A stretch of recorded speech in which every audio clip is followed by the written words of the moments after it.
देखती आंखों, सुनते कानों, धड़कते दिलों, आप सबको हमारी तरफ से अस्सलाम वालेकुम। वालेकुम अस्सलाम। क्या हाल चाल है? अरे वाह, आज तो लालियां फैली हुई हैं। सर बिल्कुल नहीं, आप प्यारे लग रहे हैं। नहीं सर नहीं, आज ये सर लगे यकीन करें, इतनी प्यारी जैकेट है, ढूंढता रहा मैं, कम से कम 3-4 महीने नहीं मिली सर। कहाँ? ये लंदन में। जब भाईजान की शादी हुई तो उन्होंने जूता छुपाया, इन्होंने अपने ससुर का मोबाइल छुपा लिया। ਧੁੰਦ ਦੇ ਵਿੱਚ ਖੋਤੇ 'ਚ ਵੱਜ ਕੇ ਕਹਿ ਰਹੇ ਸੌਰੀ ਬ్రో मुझे पता नहीं चला। रबानिया कसम उठा लें, सॉरी ब्रो मुझे वाकई पता नहीं चला। लीजिए बुलाते हैं अपने आज के पहले मेहमान को। कराची से तशरीफ लाए हुए हैं एक्टर जनाब Hammad Shoaib.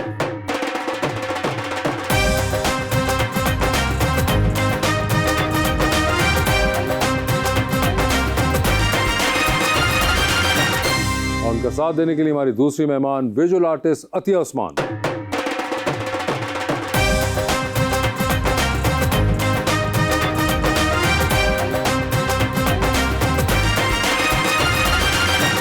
Welcome to the show. बड़ी खुशी हो रही है हमाद भाई आपके आने की, और बड़े अरसे से इंतजार था। मुझे भी बहुत खुशी हो रही है आप सबसे मिलके। मैं आप लोग का बहुत फैन हूँ। मुझे आज खतरा है कि जिस तरह के मैं शूज पहन के आए मुझे बहुत झुकते पड़ेंगे। नहीं नहीं नहीं, एक बहुत ही प्यारा शेर में लेके आया हैं जी। एक चेहरा जो मेरे ख्वाब सजा देता है, मुझको मेरे ही ख्यालों में सदा देता है, वो मेरा कौन है मालूम नहीं, लेकिन जब भी मिलता है तो पहलू में जगह देता है। हाय हाय,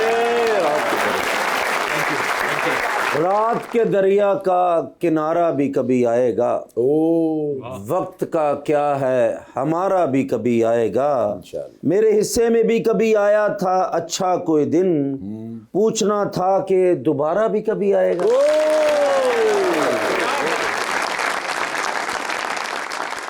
हमाद शेरो शायरी में दिलचस्पी है आपको? इन्होंने भी सुना दी तो होगी दिलचस्पी, वरना बहुत कम। तो कोई सुनाइए आप। अगर कायदे आजम ने पाकिस्तान बनाया और ऐश करें हम, कायदे आजम ने पाकिस्तान बनाया और ऐश करें हम, खुदा की कसम शेर खत्म।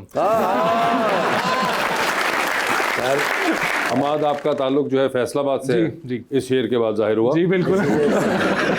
मुझे ये बताइए क्या हाल चाल है आपके? ऑल गुड अल्हम्दुलिल्लाह, सब जबरदस्त। जी। आपके शौक जो हैं उसमें फुटबॉल है, जी जिम करना है, जी जी और डांसिंग है। जी। जिम तो नजर आ रहा है आपको देख के कि आप करते हैं। जी। डांसिंग जो है वो आप दिखा देते हैं हमें वक्तन फवक्तन। जी जी। तो ये फुटबॉल के लिए टाइम मिल जाता है? वासी भाई पहले तो बहुत टाइम मिलता था स्कूल टाइम में, बिकॉज काम तो था नहीं, सिर्फ यही होता था स्कूल जाना है, पढ़ना है, उसके बाद फुटबॉल मैचेस खेलने हैं। अब थोड़ा कम मिलता है, लेकिन कोशिश यही होती है कि जब कभी ऑफ मिले शूट से या स्पेल ऑफ हो 4-5 दिन का, तो बीच में कभी कभार दोस्तों के साथ। लेकिन माशाल्लाह आपकी ड्रेसिंग कमाल है। थैंक यू सो अच्छा मच। जुत्ती लेडीज पाए ना जड़ी ਤੁਸੀਂ कोई नहीं, लेडीज जूती कौन सी होती है? ਇਸ ਵਾਰ ਸਾਡੇ ਪਿੰਡਾਂ 'ਚ ਜਿਸ ਤਰ੍ਹਾਂ ਦੀ ਮਾਈਆਂ ਪਾਉਂਦੀਆਂ ने ना। मैं ना अपनी फुफ्फो की तरफ गया हुआ था, तो वो कोई शूज वगैरह थे नहीं, तो मैंने कहा फुफ्फो अपने शूज दे दे। फुफ्फो ने दे दिए। इतने जबरदस्त जूते हैं भाई। बहुत स्टाइलिश है। हाँ स्टाइलिश भी। आप समझ आए क्यों पहने उन्होंने? हाँ जी हाँ। और ये आजकल बहुत इन है, ये ट्रेंडी देख है। ये देखें, अतिया ने भी कह दिया है कि आजकल बहुत इन है ट्रेंड। आप बताएं अतिया, इनकी ड्रेसिंग कैसी है? बहुत अच्छी। बहुत अच्छी है ना, ये देखिए। और अब उनकी बताइए, लग रहा है रेड बुल का कैन पड़ा हुआ है। और मजे की बात है, पहली बार रेड भी नजर आ रहा है और बुल भी। अतिया जी मेरी तरफ देखें। आप बता दीजिए इनकी ड्रेसिंग पे भी कुछ आप कहना चाहें। मैं चुप ही रहना चाहूंगी। मगर अतिया आपने शो देखा हुआ है? जी बिल्कुल। मुझे बताइए, यूर अ विजुअल आर्टिस्ट जी। और आपने मास्टर्स किया था ग्राफिक्स के अंदर। मैंने मास्टर्स किया था ग्राफिक डिज़ाइन में, और फिर मैंने मिनिएचर टेक्निक सीखी under Ustad Bashir Ahmed for 5 years। ओके। तो वो मैं चाहती थी कि मैं थोड़ा सीखूं और फिर उसे एक्सपेरिमेंट करूं। और अब आप काम जो है ज्यादातर मिनिएचर में करती हैं या यू वर्क इन मिनिएचर जी, नाउ? बिल्कुल। ग्राफिक्स को आपने नहीं दोबारा फिर? अपनी प्रैक्टिस में तो परफेक्शन चाहिए ही है, वो मिनिएचर पेंटिंग में चाहिए होती है, लेकिन आम जिंदगी में भी परफेक्शन के पीछे भागती हैं। ऐसा ही है, क्योंकि स्पेशली जब से मैं माँ बनी हूँ तो मुझे लगता है कि मैं मामा बन गया।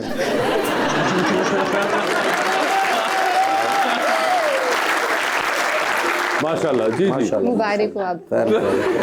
अब आपको कसम है कि आपने 5-10 हज़ार दे के भेजना है बच्ची के लिए। बल्कि मैं अपने बहनों को कहूँगा मुझे मोटरसाइकिल लेके दे।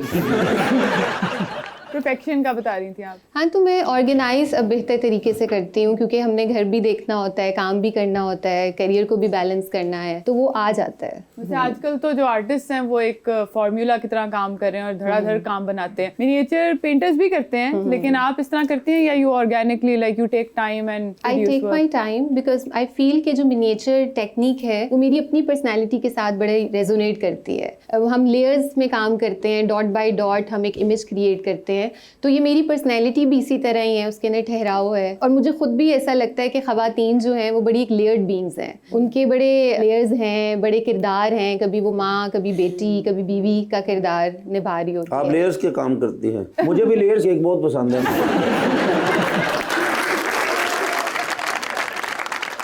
मोटरसाइकिल के साथ वो आ जाएगी। वो भी आ गई।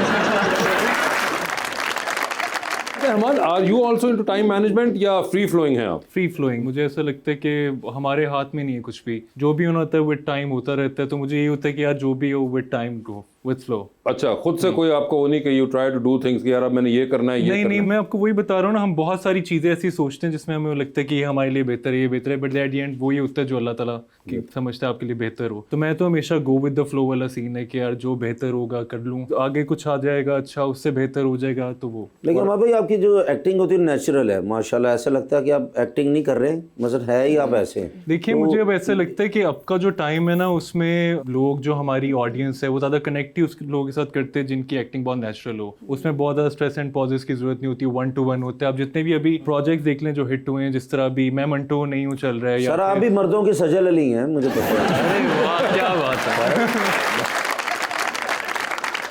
सर पूरा नेचुरल मैं पसंद करता हूँ। Thank you. सो मैं खुद आपको बहुत पसंद करता हूँ। आपकी वो मूवी थी लोड वेडिंग, वो आपने भी देखी है? वो मैंने ही सिर्फ देखी थी, लेकिन वो बहुत अच्छा आपने काम किया था। ऐ शरीका नु साड़ो जी, साडा तो कोई नहीं। मानो मुझे बताया, आपने कहा कि अभी नेचुरल एक्टिंग जो है बहुत जरूरी है, but the same time characterisation जो है वो हमारे ड्रामा में हमें कुछ जगहों पे कम मिलती है। जी जी। उसकी वजह आपको क्या लगती है? क्या लिखा ही ऐसा नहीं होता या डिमांड ही नहीं किया जाता? करेक्टर्स नहीं इस तरह के बनते, और हमारे पास करेक्टर एक्टर्स हैं भी बहुत कम। आप देख लें मैक्स, अगर मैं किसी का नाम लूँ तो इमरान अशरफ, सलीम मेराज, राशिद फारूकी साहब, ये 3-4 लोग हैं जो हमारे पास करेक्टर एक्टर्स हैं। उसके अलावा सबके सब मोस्टली एक्टर्स ही हैं जो कि they have to look good on screen.